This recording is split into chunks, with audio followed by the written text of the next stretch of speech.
Captain John Turnbull is a Canadian from Vancouver and is part of the Freedom Flotilla.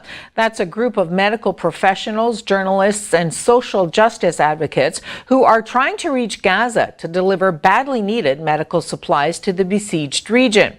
The port of Gaza is a small port near the Ramal district of Gaza City. On July 29th, the Al Auda, the first vessel in the flotilla, was captured. On TV's Lynn Brown spoke to Captain Turnbull when he was about 50 nautical miles from the coast of Gaza. As you can imagine, the audio connection isn't perfect. We have chosen, right, Canada and other Western governments have chosen to simply turn their back on what has happened to 2 million people right now and has been happening this siege for 12 years. Right. So, and I understand that the crew of your ship and then the one of the Al Auda, all took peaceful resistance training. Is that something that you expect to have to use if and when the Israelis board your yacht? Yes, it is. I guess I should say we don't really use it. That is, it's not an active thing. Right. We've for this ship to offer passive resistance, and by that I mean that we are not going to help in any way. We're not going to help the IOF, the Israeli Occupation Force, to take over our boat. Lynn learned that 2 hours after speaking with Captain Turnbull, he and the 12 members of the crew on Freedom were boarded and ultimately arrested in international waters by the Israeli Defense Force. Spokesperson Karen DeVito said the Canadian consulate has been actively working to gain Captain Turnbull's release. You can listen to Lynn's entire interview at SiouxOnline.com.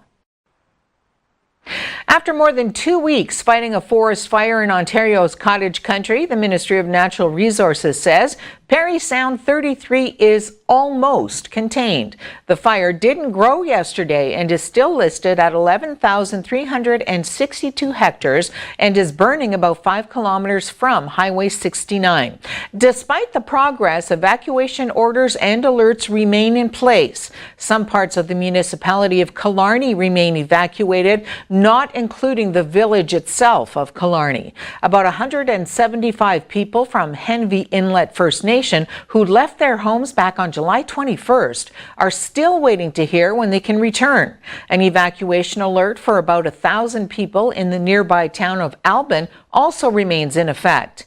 Meanwhile, the ministry says the Lady Evelyn fire in the Temiskaming district is now listed as being held, which means that given current resource levels, this fire is not expected to spread under current and forecasted weather conditions.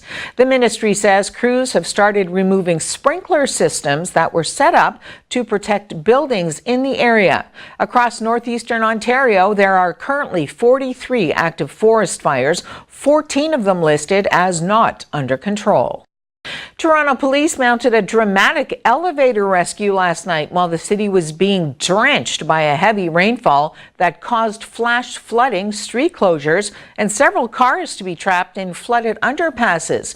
2 men had to be rescued from an elevator that was stuck in the basement of a commercial building in the city's north end. Police spokesperson Katrina Arrogante said water had almost filled the elevator before the men were rescued by officers who had to swim down to the basement to get them out. Police say the water level rose to 6 feet and there was only 1 foot of airspace left for the 2 males to breathe. The men had to actually climb above the water by standing on the handrails in the elevator. Police also say that 1 man suffered a hand injury but did not require hospitalization, and neither of the responding officers were injured either. Yesterday ended without a clear winner in the final special election in Ohio, where provisional and absentee ballots may determine the race's actual outcome. The big takeaways: 2 Trump-backed candidates are locked in tight races. A special election for a congressional seat in Ohio is still too close to call, with the GOP's Troy Balderson fewer than 2,000 votes ahead of Democrat Danny O'Connor. In Kansas, the Republican gubernatorial primary is also too close to call, with Trump-backed Chris Kobach fewer than 1,000 votes ahead of incumbent Jeff Collier. And though the president's candidates may win, Ohio's close race could be an ominous sign for the GOP. A gunman opened fire on 2 police officers while they were sitting in their vehicle at a red light in New Jersey last night. Both officers were wounded but are expected to survive. Authorities call it an ambush attack. Is that they were essentially ambushed.